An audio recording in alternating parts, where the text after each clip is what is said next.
ಮೊದಲನೆಯ ಪ್ರಶ್ನೆ, ಯಾವ ಬೀಜವನ್ನು ಸೂಪರ್ ಫುಡ್ ಎಂದು ಕರೆಯಲಾಗುತ್ತದೆ? ಎ ಎಳ್ಳು, ಬಿ ಚಿಯಾ ಬೀಜ, ಸಿ ಸಾಸಿವೆ, ಡಿ ಮೆಂತ್ಯೆ.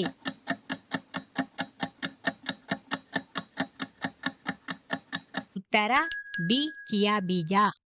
ಎರಡನೆಯ ಪ್ರಶ್ನೆ, ಯಾವ ಪ್ರಾಣಿಯ ನಾಲಿಗೆ ನೀಲಿ ಬಣ್ಣದಲ್ಲಿರುತ್ತದೆ?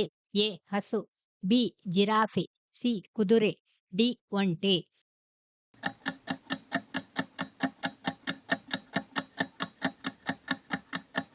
ಉತ್ತರ ಬಿ ಜಿರಾಫೆ. ಮೂರನೆಯ ಪ್ರಶ್ನೆ, ಭಾರತದ ಅತಿ ದೊಡ್ಡ ಉಪ್ಪು ನೀರಿನ ಸರೋವರ ಯಾವುದು? ಎ ಚಿಲ್ಕಾ ಸರೋವರ, ಬಿ ದಾಲ್ ಸರೋವರ, ಸಿ ಲೋಕತಕ್ ಸರೋವರ, ಡಿ ಪುಲಿಕಾಟ್ ಸರೋವರ. ಉತ್ತರ ಬಿ ಚಿಲ್ಕಾ ಸರೋವರ. ನಾಲ್ಕನೆಯ ಪ್ರಶ್ನೆ, ಯಾವ ಒಣಹಣ್ಣಿನಲ್ಲಿ ನೈಸರ್ಗಿಕ ಕಬ್ಬಿಣಾಂಶ ಹೆಚ್ಚು ಇರುತ್ತದೆ? ಎ ಗೋಡಂಬಿ, ಬಿ ಒಣ ದ್ರಾಕ್ಷಿ, ಸಿ ಬಾದಾಮಿ, ಡಿ ಪಿಸ್ತಾ. ಉತ್ತರ ಬಿ ಒಣ ದ್ರಾಕ್ಷಿ. ಐದನೆಯ ಪ್ರಶ್ನೆ, ಮಾನವನ ದೇಹದಲ್ಲಿ ಅತಿ ದೊಡ್ಡ ಸಂಧಿ ಯಾವುದು? ಎ ಮೊಣಕೈ, ಬಿ ಭುಜ, ಸಿ ಮೊಣಕಾಲು, ಡಿ ಮಣಿಕಟ್ಟು.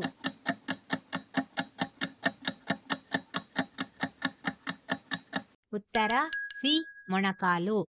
ಆರನೆಯ ಪ್ರಶ್ನೆ, ಕರ್ನಾಟಕದ ಕಿತ್ತಳೆ ನಗರ ಎಂದು ಯಾವ ನಗರವನ್ನು ಕರೆಯುತ್ತಾರೆ? A Shivamogga, B Mysuru, C Bidar, D Belagavi.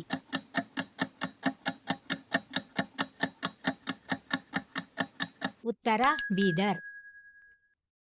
ಏಳನೆಯ ಪ್ರಶ್ನೆ, ಯಾವ ದೇಶದಲ್ಲಿ ಮಧ್ಯರಾತ್ರಿಯಲ್ಲೂ ಸೂರ್ಯ ಕಾಣುವ ಪ್ರದೇಶಗಳಿವೆ?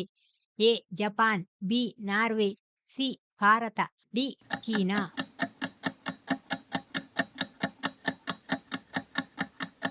ಉತ್ತರ ನಾರ್ವೆ.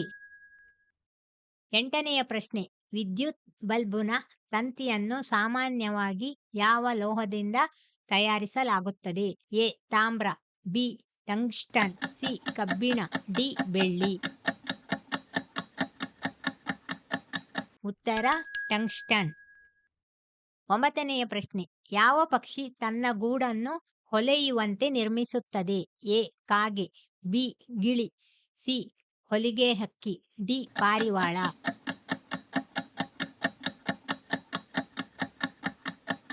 ಉತ್ತರ ಹೊಲಿಗೆ ಹಕ್ಕಿ. ಹತ್ತನೆಯ ಪ್ರಶ್ನೆ, ಯಾವ ಹಣ್ಣಿನಲ್ಲಿ ಬ್ರೊಮೆಲೈನ್ ಎಂಬ ಜೀರ್ಣಕಾರಿ ಎನ್ಸೈಮ್ ಇರುತ್ತದೆ?